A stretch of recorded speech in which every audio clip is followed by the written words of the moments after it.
Warahmatullahi wabarakatuh. Alhamdulillah wassalatu wassalamu ala Rasulillah wala haula wala quwata illa billah, amma ba'd. Subhanaka la ilma lana illa ma 'allamtana innaka antal alimul hakim. Allahumma inna nas'aluka ilman nafi'a wa rizqan thayyiban wa amalan mutaqabbala, amin. Ma'asyiral muslimin, jamaah pengajian Ahad pagi, pimpinan cabang Muhammadiyah Sukun atau Masjid Asyura. Marilah kita mensyukuri nikmat iman dan Islam yang Allah berikan kepada kita semua dengan ucapan alhamdulillah. Dan nikmat Islam itu akan menjadi menyenangkan kalau kita pelajari. Nikmat Islam itu tidak akan berfungsi kalau hanya sebagai identitas saja. Maka setiap muslim harus belajar Islam.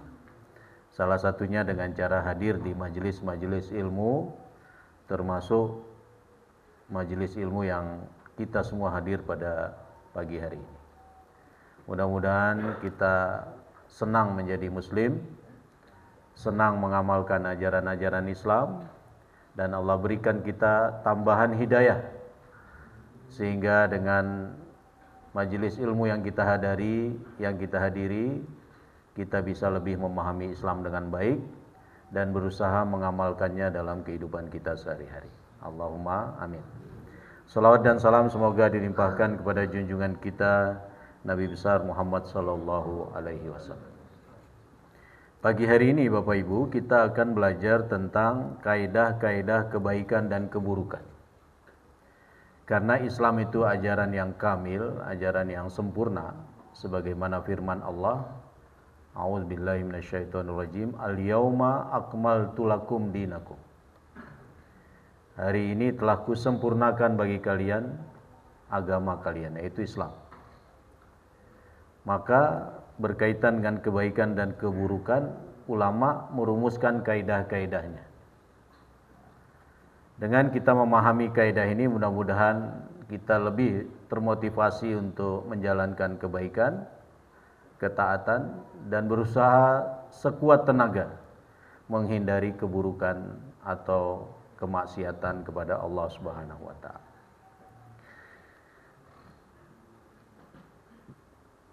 Kita awali dengan membaca satu hadis. Saya akan bacakan yang bergaris bawah saja karena poinnya ada di situ. Dalam hadis ini termasuk hadis qudsi, karena Allah mengatakan, wa inni khalaqtu ibadi hunafa. Aku telah menciptakan hamba-hambaku itu hanif. Hanif itu artinya al-mail ilal haq. Jadi selalu cenderung pada kebenaran. Itu sifat dasar manusia. Ya. Kullahum, apalagi Allah katakan kullahum. Jadi semua hamba itu pada dasarnya diciptakan hanif, diciptakan dekat dengan kebaikan atau cenderung pada kebaikan. Wa innahum atathumus syayatin wajtalathum an dinihim. Akan tetapi kemudian mereka didatangi oleh setan-setan, baik minal jin wal ins, baik setan dalam bentuk jin maupun setan dalam bentuk manusia. Fajtalathum an dinihim. Mereka dihalangi untuk menjalankan agamanya. Mereka dihalangi untuk memahami agamanya dan seterusnya. Jadi secara sederhana, bentuk penghalangan setan terhadap agama itu adalah tidak hadir di majelis Ahad pagi ini. Ya kan? Nah, lebih memilih mungkin olahraga. Ya, itu hak ya, hak bagi setiap orang. Tapi kalau melihat keislaman itu harus dipelajari sehingga menyenangkan untuk dijalankan, maka sebaiknya kita cari kesempatan lain untuk berolahraga. Kita sisihkan waktu yang lain untuk berolahraga. Karena ciri khas dakwah Muhammadiyah itu kan pengajian Ahad pagi. Jadi kalau ranting atau cabang itu kok nggak ada pengajian Ahad pagi, wujuduhu ka'adamihi. Maka pengajian Ahad pagi semacam ini penting untuk digalakkan. penting untuk diikuti, diundang teman-teman SD-nya, teman-teman SMP-nya, ayo ngaji. Tidak usah lihat Muhammadiyahnya dulu. Ini adalah pengajian untuk seluruhnya, bukan hanya untuk kalangan warga Muhammadiyah. Karena Muhammadiyah wajib mencerdaskan kaum muslimin melalui salah satunya pengajian.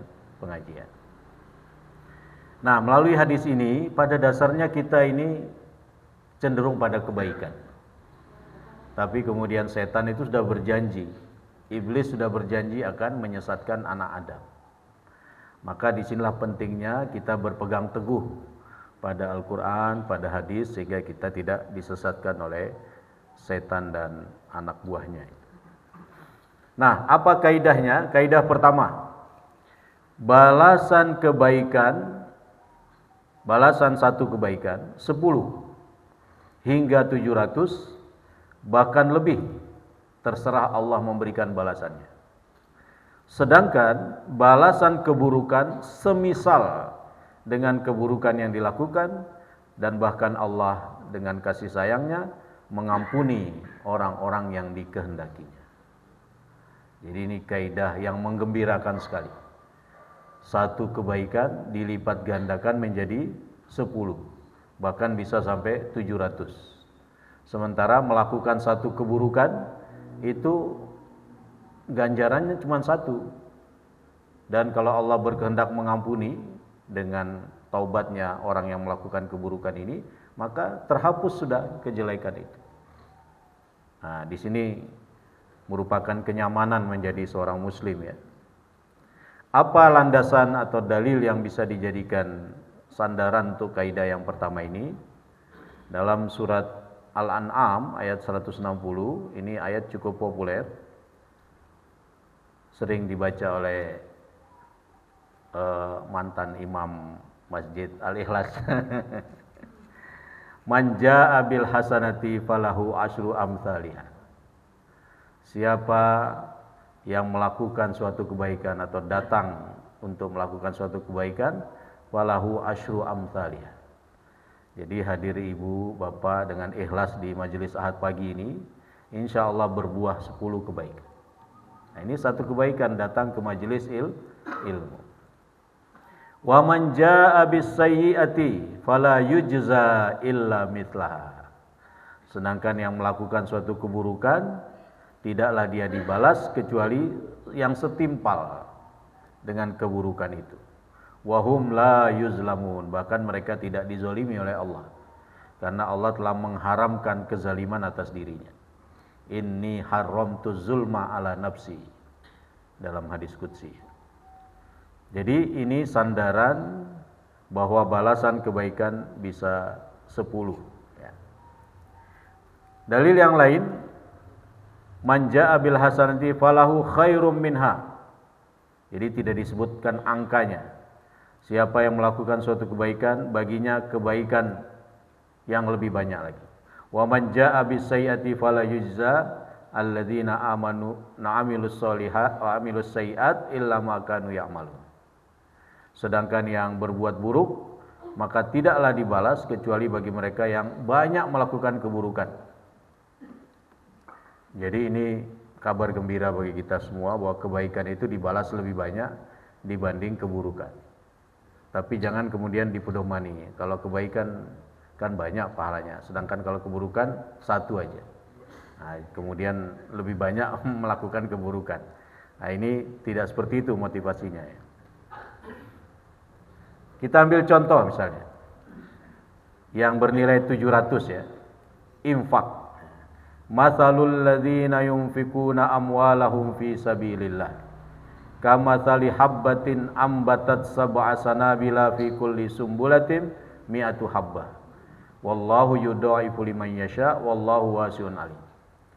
Perumpamaan orang yang berinfak, menginfakkan hartanya di jalan Allah, bisa melalui omplongan Ahad pagi, bisa melalui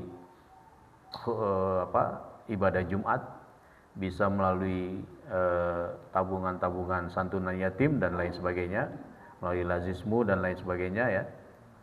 Seperti biji, sebutir benih yang menumbuhkan 7 bulir pada tiap-tiap bulir 100 biji.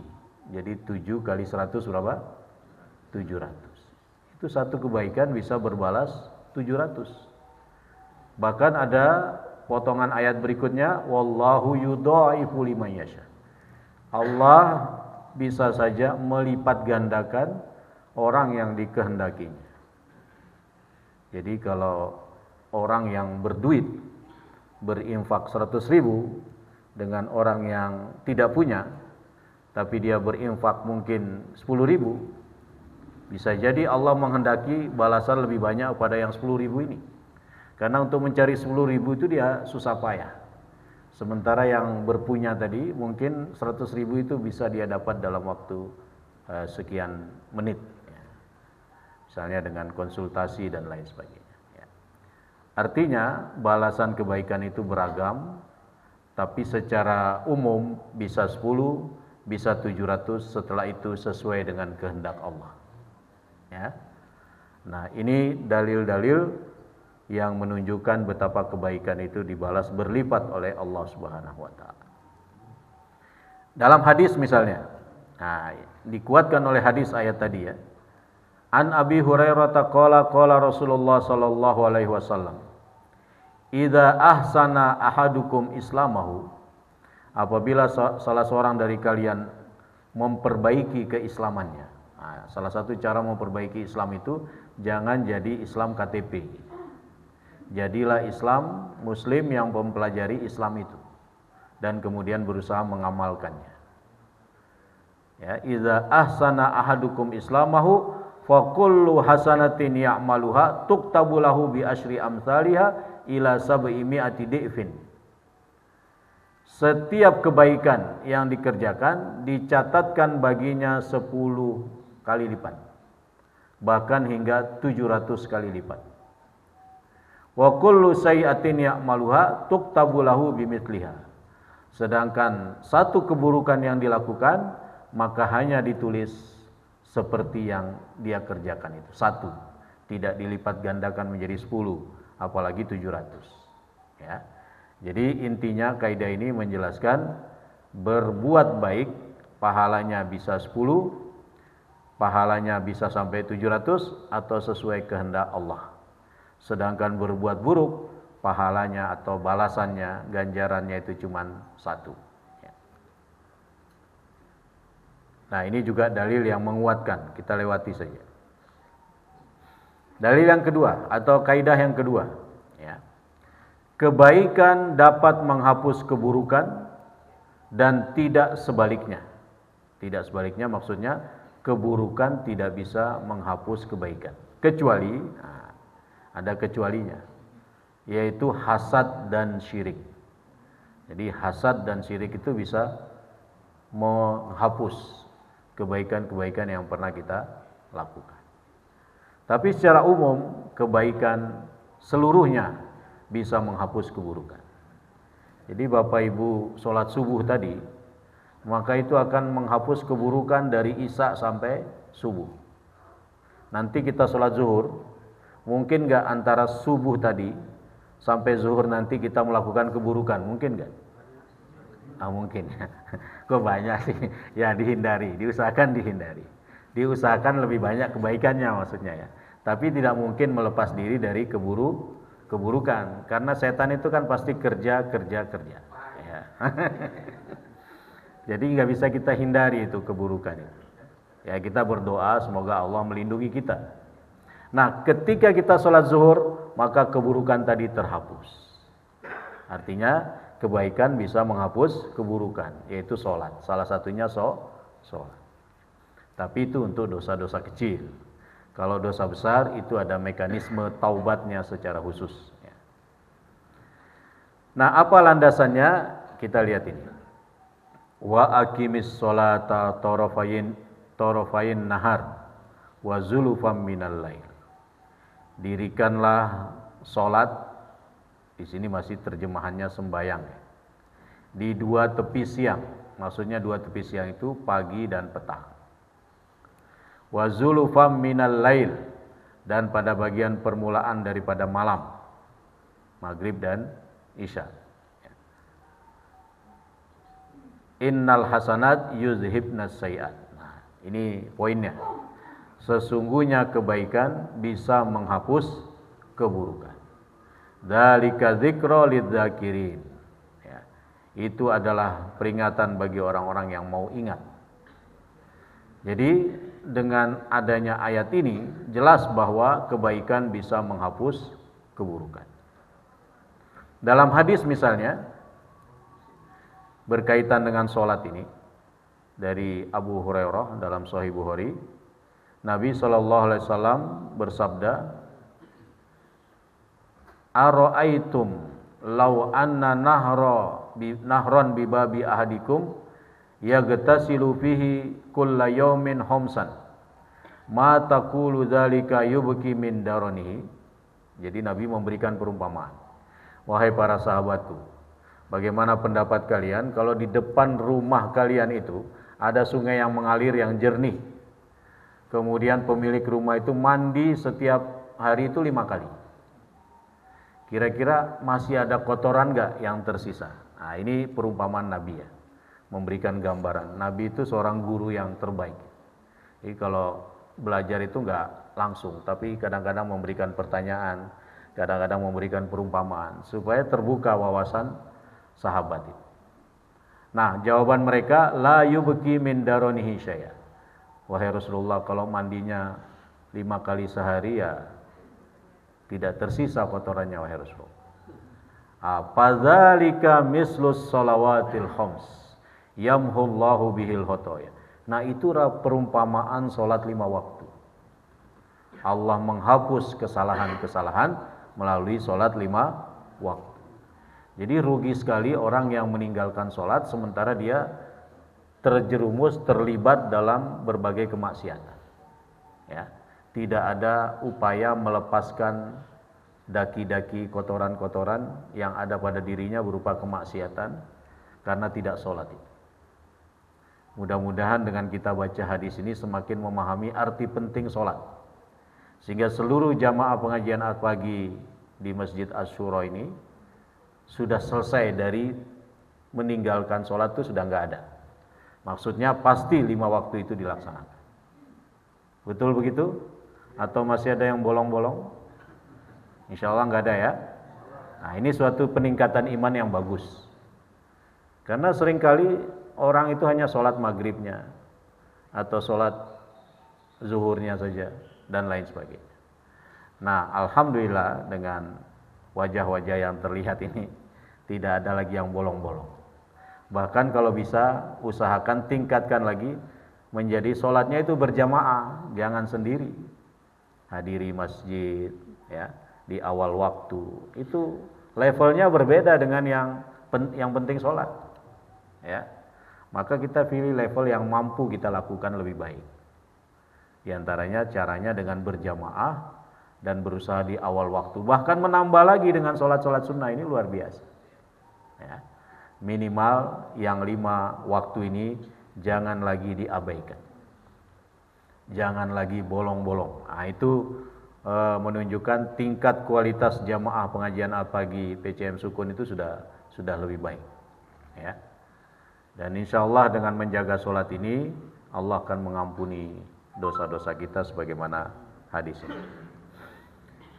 Nah, kemudian kebaikan menghapus keburukan. Nah, kalau tadi di dalam Al-Quran, innal hasanat yuzhibnas sayiat, itu poinnya. Innal hasanat yuzhibna as-sayiat. Sesungguhnya kebaikan-kebaikan bisa menghilangkan keburukan-keburukan. Nah, bagaimana dengan dalil hadis? Di sini Nabi bersabda kepada Mu'adz bin Jabal ketika beliau sendiri yang minta wasiat, "Ya Rasulullah, ausini." Wahai Rasulullah, tolong saya diberi wasiat. Nah, ini bentuk ketaatan seorang sahabat kepada Allah dan Rasulnya.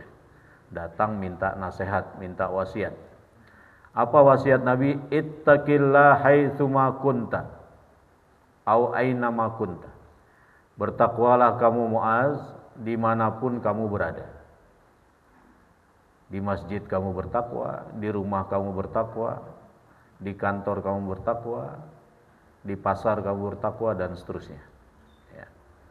Kemudian Muaz mengatakan, zidni ya Rasulullah, tolong tambahkan nasihat untukku lagi wahai Rasulullah. Nah, ditambahkan nasihat yang lebih spesifik. Kalau tadi kan bertakwa umum, ya. Atbi'is sayyatal hasanata tamhuha. Iringi setiap keburukan yang kamu lakukan dengan berlanjut berbuat baik. Maka kebaikan itu tamhuha, akan menghapus keburukan. Misalnya kita sadar melakukan, wah saya sudah menggunjing tetangga saya ini, nah, merasa bersalah, kemudian datang kepada tetangga itu bawa siomay atau bawa apa gitu ya, itu namanya kebaikan menghapus keburukan. Tapi nggak usah beritahu saya tadi maaf menggunjing bapak atau ibu, nggak usah ya. Itu kita sama Allah saja ya, karena ghibah itu kan menjelek-jelekan orang di belakang ya, mengatakan keburukan-keburukan orang di belakang orang tersebut. Nah, itu ghibah. Maka dengan cara kita bersilaturahim ke tetangga kita itu, ya meminta maaf secara umum, tidak menyebutkan barusan saya menggunjing gitu ya, atau bahkan membawa sesuatu untuk yang bersangkutan, maka itu namanya mengiringi keburukan yang pernah dilakukan dengan kebaikan. Nah, mudah-mudahan kebaikan yang dilakukan itu sudah menghapus gunjingan tadi. Nah, itu maksud Rasulullah. Masih lagi ingin dapat wasiat, dapat nasihat, zidni, tambahkan untuk saya wahai Rasulullah. Apa nasihat yang ketiga dari Rasulullah? Khaliqin nas bihulukin hasani. Berakhlaklah kepada manusia dengan akhlak yang baik, dengan akhlak yang terpuji. Jangan berakhlak kepada manusia dengan akhlak yang tercela. Jadi ini 3 nasihat Rasulullah khususnya kepada Muaz, tapi juga berlaku untuk kita semua. 1, kita bertakwa dimanapun. Yang kedua, kita iringi keburukan yang mungkin kita lakukan karena kita terjerumus oleh godaan setan, segera lakukan kebaikan. Dengan harapan kebaikan yang kita lakukan pasca melakukan keburukan itu dihapus keburukan kita. Dan yang ketiga, kita berakhlak dengan orang lain dengan akhlak yang baik. Nah, kecuali dosa hasad. Nah, ini keburukan juga bisa menghapus kebaikan. Tapi tidak secara umum, tidak secara keseluruhan. Kalau kebaikan bisa menghapus keburukan secara keseluruhan. Ya. Sedangkan untuk dosa tertentu bisa saja menghapus kebaikan. Contohnya hasad. Dalam hal ini Nabi mengatakan iyyakum wal hasad. Jauhi oleh kalian akan sifat hasad. Hasad itu apa? Tidak suka orang lain menerima nikmat, baik dia menginginkan nikmat itu atau dia tidak menginginkannya. Pokoknya dia nggak suka. Jangan sampai nikmat itu diterima orang ini, nggak pantas dia itu dapat nikmat. Nah, ini orang iri, ya. Atau biasanya double SMS, senang melihat orang lain susah, atau susah melihat orang lain senang. Nah, itu tanda-tanda orang hasad itu ya. Ya seharusnya kita bersyukur, alhamdulillah tetangga saya dapat nikmat, mudah-mudahan bermanfaat bagi dia dan keluarga. Dan mudah-mudahan nanti juga teman-teman bisa ikut kecipratan nikmat itu, gitu kan? Ya. Nah, kata Nabi, fa innal hasada ya'kulul hasanah. Nah, sesungguhnya hasad itu bisa memakan kebaikan. Maksudnya memakan ini menghapus. Kama ta'kulun narul hatab. Bahkan Nabi memberikan perumpamaan. Sebagaimana api memakan kayu bakar. Pernah Bapak Ibu lihat api memakan kayu bakar? Ini sudah masa pakai LPG semua ya. Ya, pernah lah kira-kira gitu ya. Betapa cepatnya api itu memakan kayu bakar. Sebagaimana hasad cepat menghapus kebaikan kita. Nah, maka Nabi memerintahkan kita untuk menjauhi sifat hasad. Apa mungkin hasad pada orang beriman? Mungkin. Sebagaimana Qabil terhadap Habil. Qabil tidak diterima korbannya, Habil diterima korbannya. sebagaimana saudara-saudara Yusuf terhadap Yusuf. Ya. Apa akibat dari hasadnya saudara-saudara Yusuf kepada Yusuf? Sebenarnya ingin bunuh juga sebagaimana Qabil tadi. Tapi rencana membunuh itu ditolak oleh sebagian, terutama yang senior nolak. Jangan bunuh. Kita lempar saja ke sumur. Ya. Pokoknya intinya kan kita nggak ingin ada Yusuf di rumah supaya ayah kita itu beralih kasih sayangnya kepada kita semua.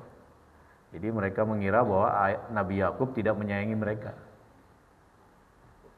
Nah, jadi terjadilah dampak buruk dari hasad itu, bisa sampai pada tingkat pembunuhan, bisa sampai pada tingkat menyengsarakan.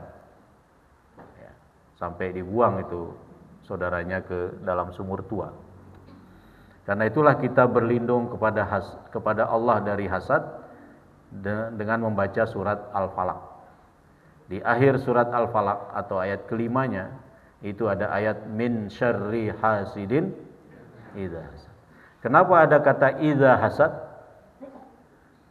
Apabila dia menampakkan hasadnya. Jadi setiap kita ini punya potensi hasad.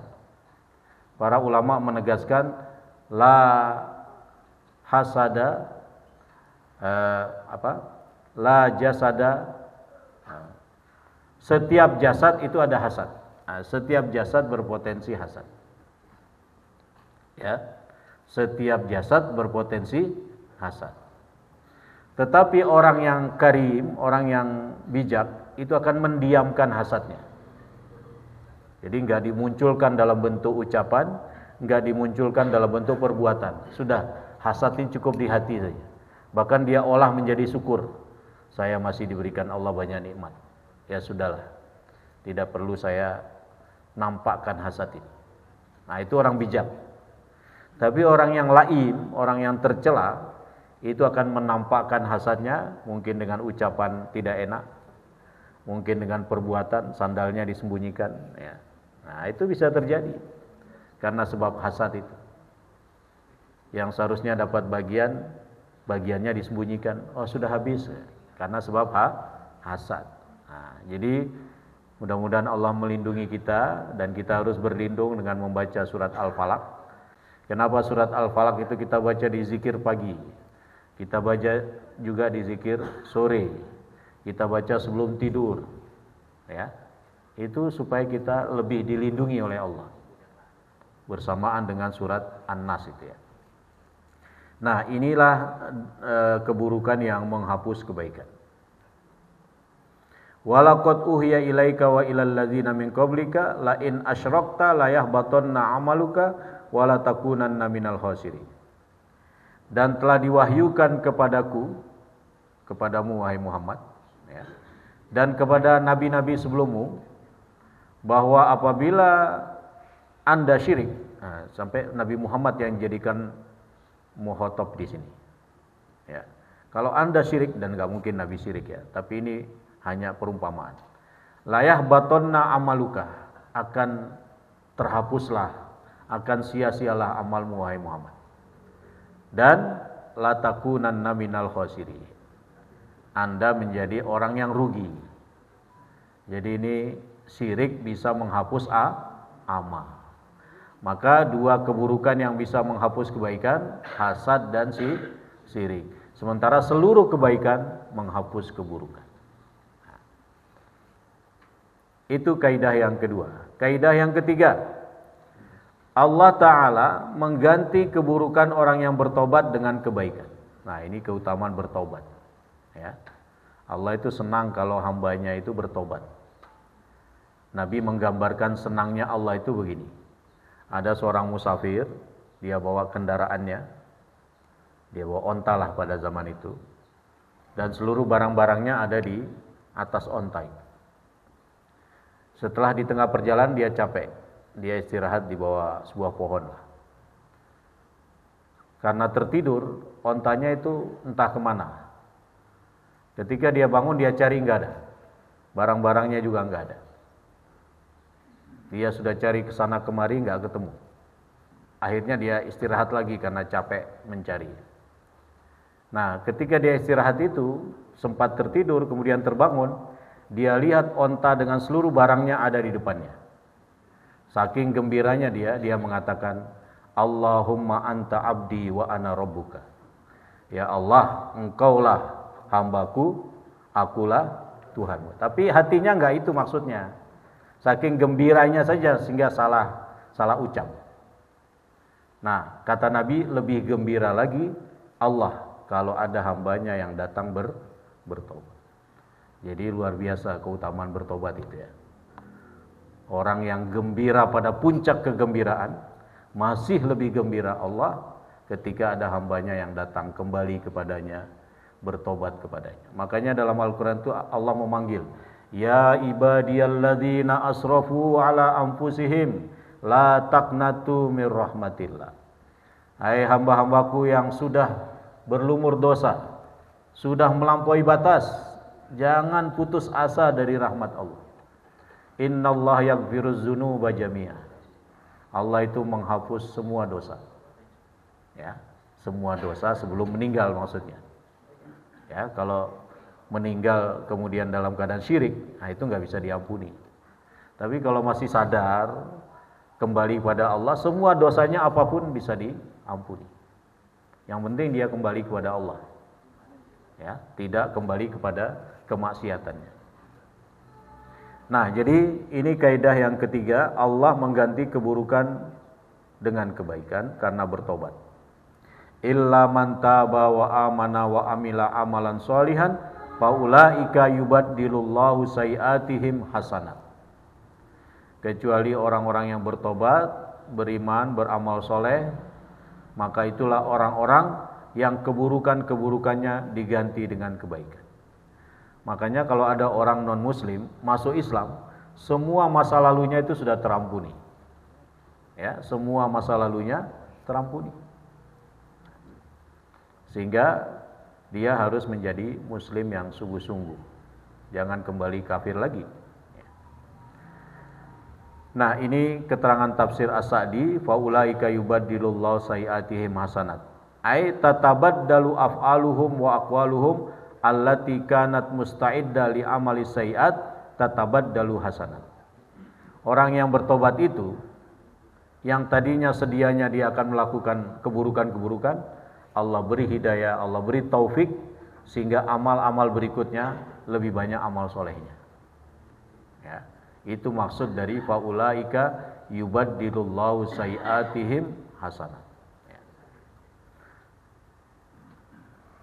Kaidah yang keempat, orang yang berniat melakukan kebaikan mendapat satu kebaikan meskipun belum dikerjakan, dan orang yang berniat keburukan belum tercatat sebagai keburukan sampai ia mengerjakan keburukan itu. Sebelum kita ingat-ingat kaidah keempat ini, coba kita review kaidah pertama tadi. Apa kaidah pertama? Berbuat baik bisa berbalas 10 sampai 700. Sedangkan berbuat buruk sesuai dengan keburukan yang dilakukan. Kaidah yang kedua, kebaikan bisa menghapus keburukan, tidak sebaliknya, kecuali hasad dan syirik. Yang ketiga tadi, orang yang bertaubat, Allah ganti keburukannya dengan kebaikan. Nah, ini yang keempat. Baru berniat saja untuk melakukan kebaikan, sudah dapat satu kebaikan. Sementara berniat melakukan keburukan, belum tercatat apa-apa sampai keburukan itu jadi dia lakukan. Nah, ini kaidah yang keempat.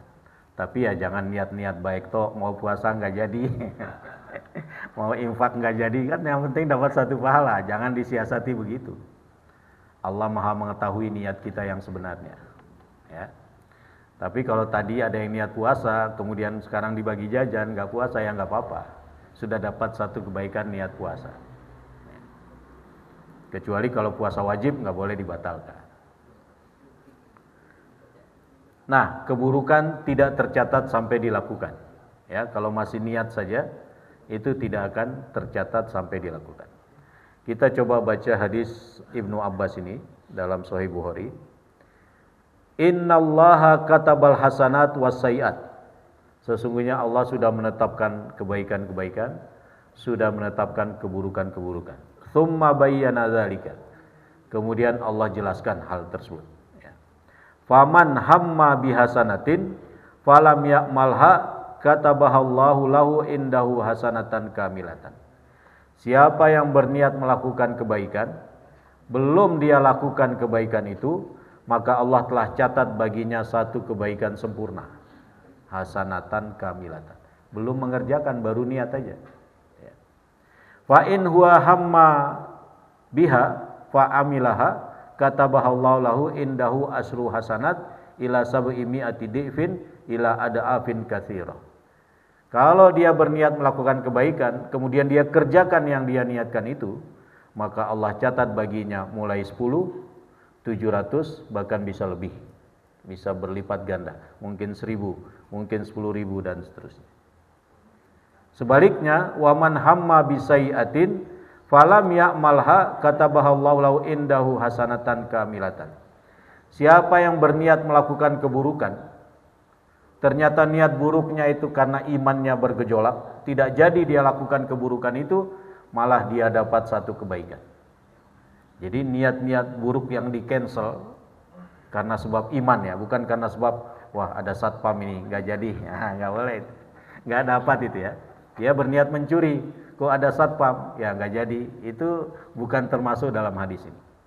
Jadi yang termasuk dalam hadis ini, dia berniat mencuri, tapi dia ingat Allah, ya.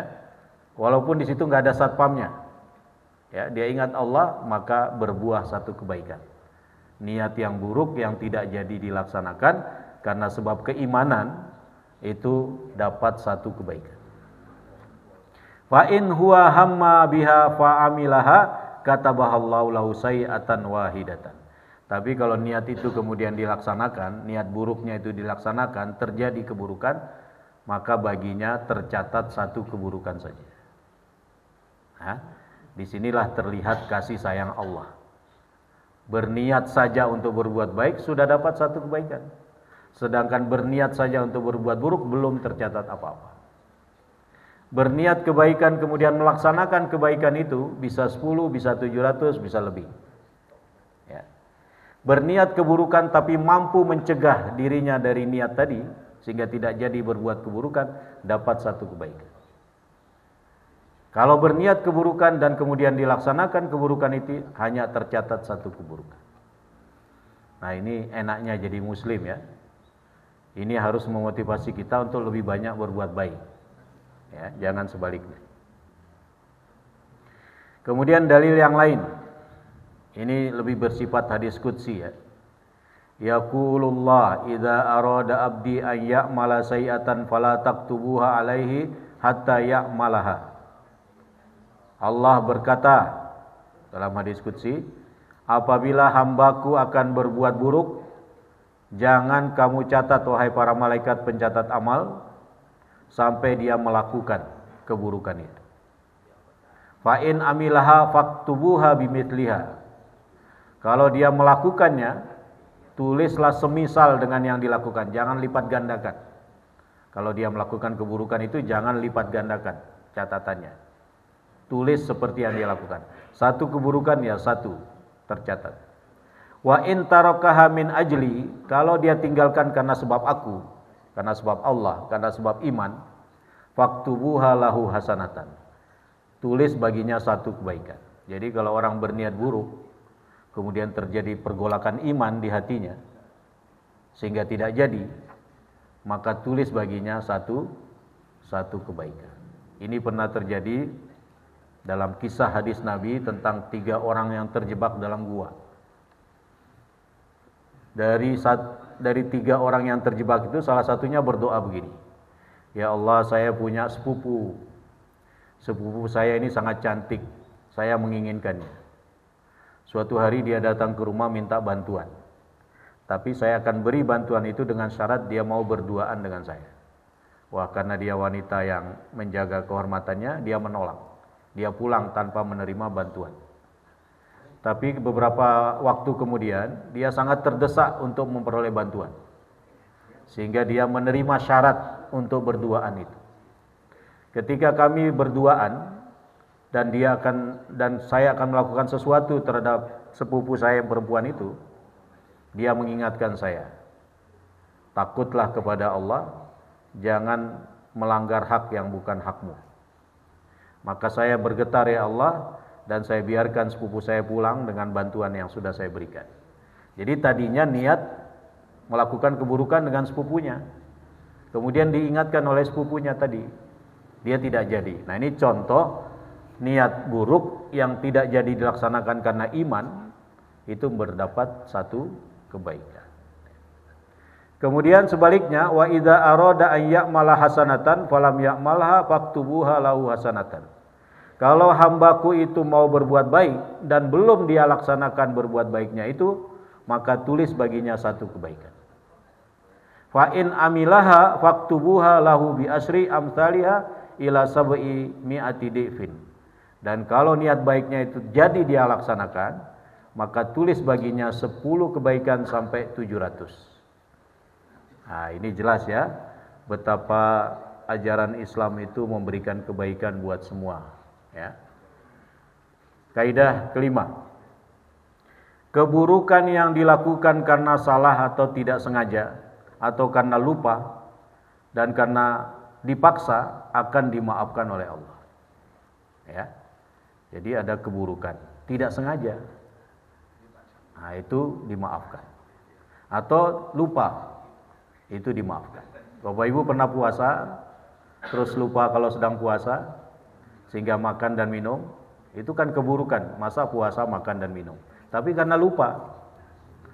Kira-kira dalam Islam gimana itu? Boleh neruskan puasa sampai maghrib atau neruskan makan? Neruskan puasa, tapi sebatas diingat itu makannya itu. Kalau sudah ingat ya jangan lanjut makannya. Tidak ada kata mubazir dalam konteks itu ya. Nah, kita lihat dalilnya. Innallaha tajawaza an ummati al-khata' wan nisyan wa mastukrihu alaih. Sesungguhnya Allah memaafkan dari umatku sesuatu yang dilakukan karena salah, tidak sengaja tadi, karena lupa, atau karena sesuatu yang dipaksa. Dipaksa makan babi misalnya. Babi kan haram, tapi dipaksa, dia nggak bisa pilihan lain lagi. Nah, itu dimaafkan, ya, tidak tertulis keburukan. Nah, tiap malam kita akan berdoa ini ya. Kita baca 2 ayat terakhir surat Al-Baqarah ini. Salah satu poin doanya apa? Rabbana la tu'akhidna in nasina aw akhtana. Karena itu Bapak Ibu jangan lupa ini baca 2 ayat terakhir ini. Baik sebelum tidur atau di dalam sholat ba'diyah isya. Ya. Supaya apa? Supaya kita dapat ampunan karena sebab kita lupa melakukan sesuatu sehingga terjerumus keburukan atau tidak sengaja melakukan sesuatu. Kata Ibnu Abbas tentang doa ini, ketika Allah dimintai seperti ini, Allah langsung mengatakan qad fa'altu. Aku sudah melakukannya, sudah kuampuni. Tidak kuhukum kalian karena sebab kalian lupa, karena sebab kalian tidak sengaja. Nah, qad fa'altu ini kata Ibnu Abbas. Allah mengatakan qad fa'altu. Aku sudah lakukan. Jadi ada baiknya Bapak Ibu, baik itu dibaca kalau tidak hafal, 2 ayat terakhir dari surat Al-Baqarah ini, 285 dan 286, itu dibaca tiap malam. Ya. Saya menganjurkan, ini rekomendasi pengajian pagi ini ya. Bagi yang belum melakukan kebiasaan ini, lakukan mulai nanti malam. Apa? Membaca 2 ayat terakhir surat Al-Baqarah. Ya. Apakah itu dalam sholat atau di luar sholat. Kapan mulai bacanya? Ya mulai terbenamnya matahari itu sudah boleh. Mau diakhirkan sebelum tidur juga boleh. Ya khawatir lupa, lebih baik setelah isya. Ya, nah, lebih baik setelah isya. Ya itulah 5 kaidah tentang kebaikan dan keburukan. Mungkin untuk diingat, apa tadi yang pertama? Masih ingat yang pertama? Melakukan kebaikan berpahala 10, 700 dan lebih. Sedangkan melakukan keburukan dicatat sesuai dengan keburukan itu. Ya. Yang kedua, kebaikan bisa menghapus keburukan. Tidak sebaliknya kecuali hasad dan syirik. Ketiga, bertaubat, Allah akan ganti keburukannya dengan kebaikan. Yang keempat, berniat untuk melakukan kebaikan, sudah tercatat satu kebaikan. Walaupun belum dilaksanakan kebaikan itu, atau tidak jadi dilaksanakan, tetap dapat satu kebaikan. Tapi kalau sampai jadi melakukan kebaikan, berapa catatannya? 10, 700 atau lebih. Ya. Kemudian kalau berniat buruk, apa sudah tercatat? Belum tercatat. Dan kalau itu bisa di-cancel karena iman, artinya niat buruknya itu nggak jadi. Ya, tadinya mau mencuri, kok nggak jadi karena sebab iman, maka justru mendapat satu kebaikan.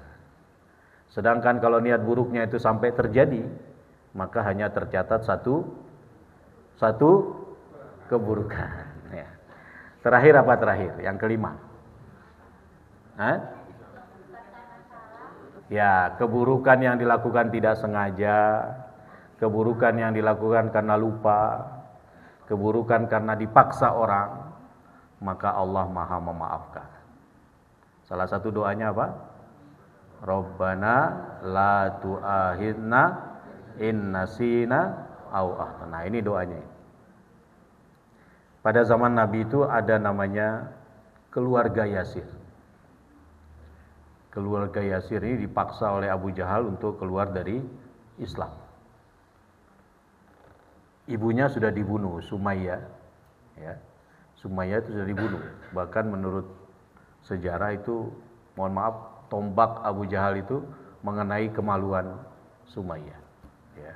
Karena itu dia sebagai syahid perempuan pertama dalam Islam. Ya. Bapaknya juga dibunuh. Ya. Nah, ketika anaknya ini mau dipaksa untuk keluar dari Islam, dia nggak bisa menolak lagi. Tetapi setelah dia menyatakan keluar dari Islam lisannya, dia sebenarnya menyesal. Tapi turun ayat kepada Rasulullah bahwa orang yang dipaksa untuk keluar dari Islam, maka Allah mengampuni apa yang sudah dilakukan itu selama hatinya mutmainnun bil iman. Hatinya tetap tenang dalam keimanan. Ya. Jadi inilah 5 kaidah sebagai pelajaran pada pagi hari ini, Ahad pagi kita. Mudah-mudahan ini mendorong kita untuk lebih banyak melakukan kebaikan, dan kita memohon kepada Allah, berlindung kepadanya supaya kita dihindarkan dari berbagai keburukan. Allahumma amin. Saya kira itu Bapak Ibu. Ada yang ingin ditanyakan lagi?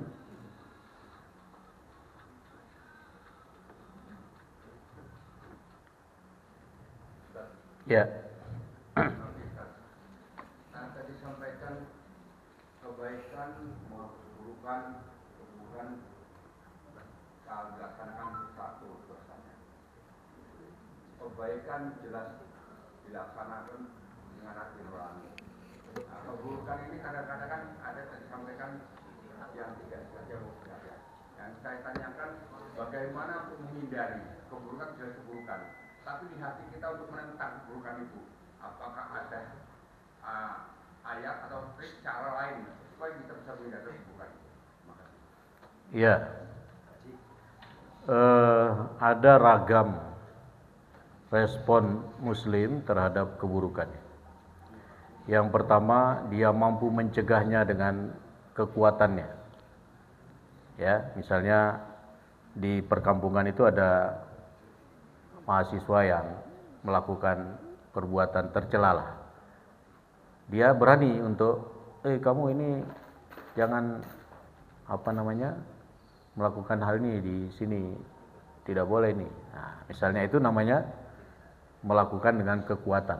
Bisa juga dengan lisan, dia hanya ngomong saja, dia ngomong tapi nggak berani melakukan apapun selain ngomong. Yang ketiga bisa dengan mengelus dada. Mengelus dada itu maksudnya nggak setuju perbuatan itu karena salah. Itu berbagai respon orang terhadap keburukan. Nah, bagaimana supaya kita terhindar dari keburukan itu? Yang pertama, kita harus tahu itu keburukan. Jangan sampai kita tidak tahu bahwa itu keburukan. Karena orang yang tidak tahu bahwa sesuatu itu buruk, biasanya melakukannya. Ya, cenderung untuk melakukannya karena dia nggak tahu. Tapi dalam hal ini masih bisa dimaafkan karena ketidaktahuannya.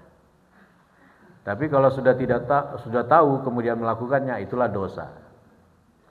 Tapi Allah Maha Pengampun jika dia segera bertobat.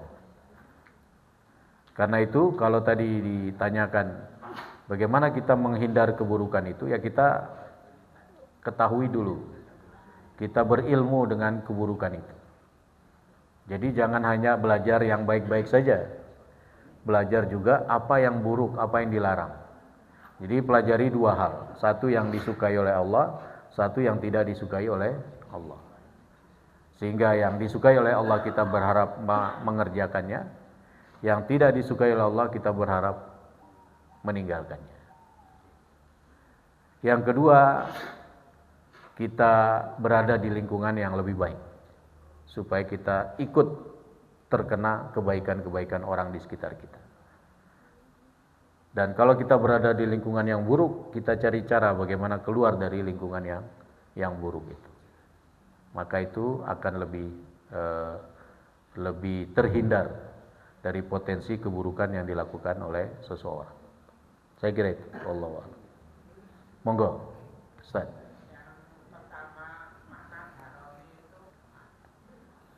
Ya, yang pertama kata daroni memang artinya kotoran, daron itu daki atau kotoran. Ya kalau ada orang Jawa, karena umumnya daroni itu nama Jawa ya. Kalau ada orang mungkin karena tidak tahu aja. Tapi bisa jadi dalam perspektif Jawa itu punya makna tersendiri. Tapi kalau mau disamakan dengan Arabnya ya daroin ya. Kita husnuzonnya pada darain. Darain itu artinya dua alam. Alam dunia dan alam akhirat. Harapannya dengan dinamakan seperti itu, dia dapat hasanah di dunia, dapat juga hasanah di akhirat. Itu nama daroni. Kira-kira itu kan otak-atik nama aja. Makanya Nabi menganjurkan kita memberi nama anak kita itu Abdurrahman, ya. Abdurrahim. Nah, itu nama-nama terbaik. Yang kedua, kalau kita sudah terlanjur sholat karena kita cari pasangan untuk jamaah kok nggak ada, ya sudah kita selesaikan. Tidak perlu tidak perlu membatalkan. Tapi setelah itu ada orang mau sholat, kita boleh jadi makmumnya. Untuk dia dapat jamaah, kita juga dapat pahala sholat sebagai sholat sunnah, ya. Karena wajibnya sudah kita lakukan. Sholat sunnah yang jamaah. Pernah Nabi duduk-duduk bersama para sahabat. Kemudian datanglah sahabat yang lain yang belum sholat. Kata Nabi, siapa yang mau bersedekah? Sahabat masih belum paham itu apa maksud sedekah. Ternyata yang dimaksud Nabi sedekah itu menemani orang yang belum sholat tadi. Walaupun yang duduk-duduk tadi sudah sholat. Supaya yang sendiri sholat itu dapat pahala jamaah. Ya, walaupun kita sudah sholat zuhur misalnya, boleh kita menemani orang yang sendiri sholatnya sebagai makmum atau sebagai imam. Cukup ya Bapak Ibu, mudah-mudahan bisa diamalkan dalam kehidupan sehari-hari dan disampaikan kepada yang lain, kepada keluarga terutama. Mudah-mudahan semakin mengukuhkan kita sebagai muslim yang memperbanyak kebaikan dan meminimalisir keburukan. Allahumma amin. Subhanakallahumma bihamdika asyhadu an la ilaha illa anta astaghfiruka wa atubu ilaik. Assalamualaikum warahmatullahi wabarakatuh.